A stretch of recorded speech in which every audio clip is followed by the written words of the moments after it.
Hi friends, ఈరోజు నేను గుత్తొంకాయ curry తయారు చేయబోతున్నాను. ఈ గుత్తొంకాయ కర్రీ కోసం ఒక అరకిలో గుత్తొంకాయలు తీసుకున్నాను. కొంచెం రౌండ్ షేపు ఇవి బాగుంటాయండి గుత్తొంకాయకి. అరకిలో గుత్తొంకాయలు, అరకిలో టమోటాలు, పచ్చిమిర్చి, ఉల్లిపాయ, కరివేపాకు, కారం, పసుపు, ఉప్పు, ఆయిల్. ఇకపోతే మసాలాకు వచ్చేసి కొబ్బరి, పల్లీలు, తర్వాత అల్లము, చెక్క ముక్క, చిన్నులపాయలు, ధనియాలు ఇవన్నీ వేయించి పొడి చేసుకోవాలి. చూడండి, బాండిలి స్టవ్ వెలిగించి ఇవన్నీ ఒకేసారి వేయిద్దాము.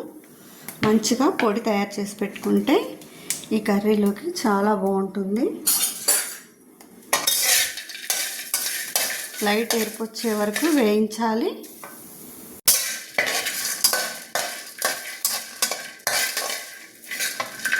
మంచిగా వేగిపోయినాయి.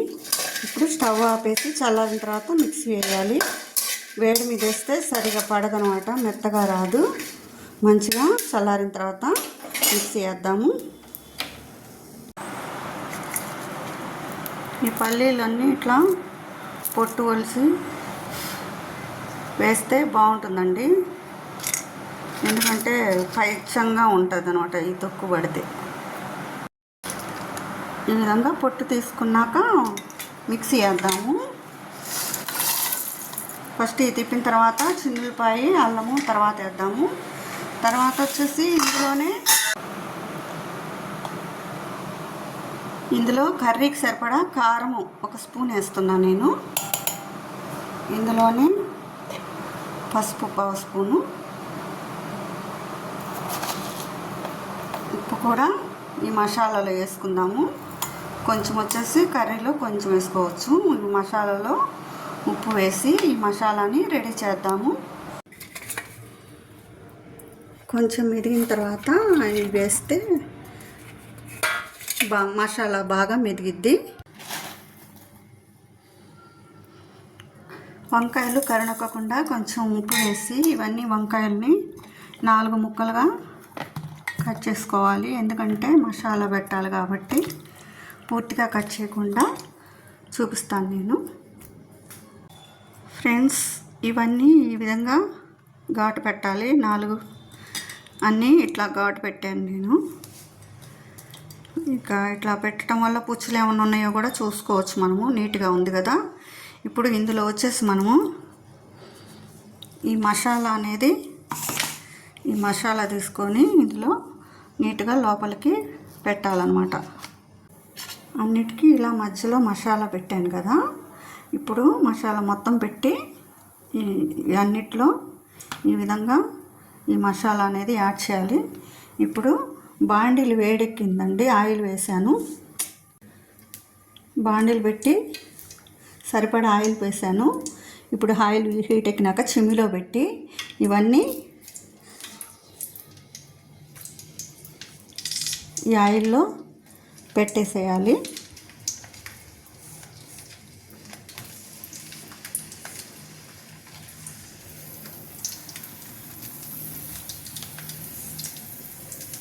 ఇవన్నీ ఈ విధంగా ఆయిల్లో పెట్టేసిన తర్వాత గాలిపోకుండా మూత పెట్టాలన్నమాట. ఈ విధంగా మూత పెట్టి ఒక 10 మినిట్స్ చూద్దాము. దబర పెట్టి కొంచెం ఆయిల్ వేసాము.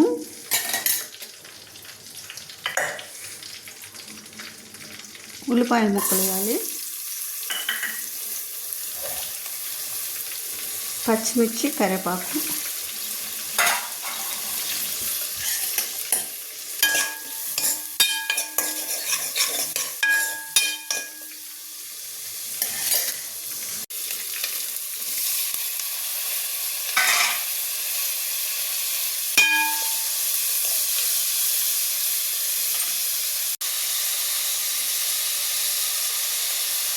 ఆల్రెడీ మసాలాలో వేసుకున్నాం కదా, కొంచెం ఉప్పు వేస్తే సరిపోతుంది. 1/2 స్పూన్ కారం, పసుపు. బాగా మగ్గనిద్దాము.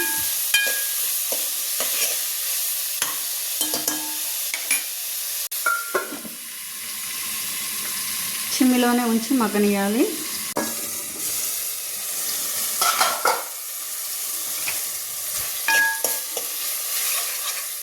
టమాటా మగ్గిపోయాయి కదా, ఇప్పుడు మనం వచ్చేసి ఈ మిగిలిన కొంచెం మసాలా మిగిలింది కదా, దీంట్లో కొంచెం వాటర్ పోసి, ఒక గ్లాస్ వాటర్ పోసి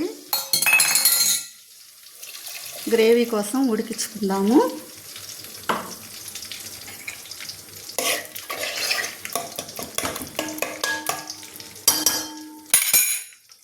ఇప్పుడు వగలమారి వంకాయ చూసారా మంచిగా మగ్గిపోయింది. ఇలా అంటేనే చూసారా మెత్తగా అయిపోయింది కదా, ఉడికిపోయినట్టు.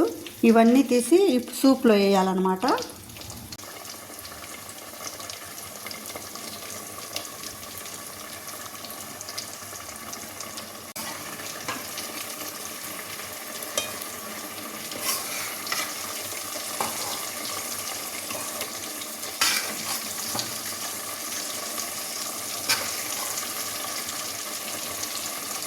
ఈ ప్రాసెస్లో చేస్తే చాలా బాగుంటుందండి.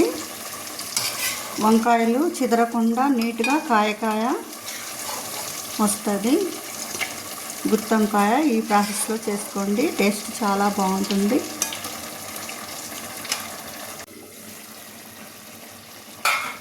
అంతే, ఆయిల్ బయటకు వస్తే ఇంకా ఉడికిపోయినట్టు. కొత్తిమీర చల్లేసి ఇంకా దించేద్దాము. చాలా బాగుంటుంది. మీరు కూడా ట్రై చేయండి. స్టవ్ ఆపేద్దాం. టేస్టీగా ఉండే గుత్తొంకాయ కూర రెడీ అయిపోయింది. అన్నంలో కలిసిద్ది, టేస్ట్ బాగుంటుంది. ఈ విధానంలో ట్రై చేయండి. అంటే కాయ మొత్తం మంచిగా ఉడికి బాగా వస్తుందన్నమాట. టేస్టీ వంకాయ గుత్తొంకాయ కూర రెడీ.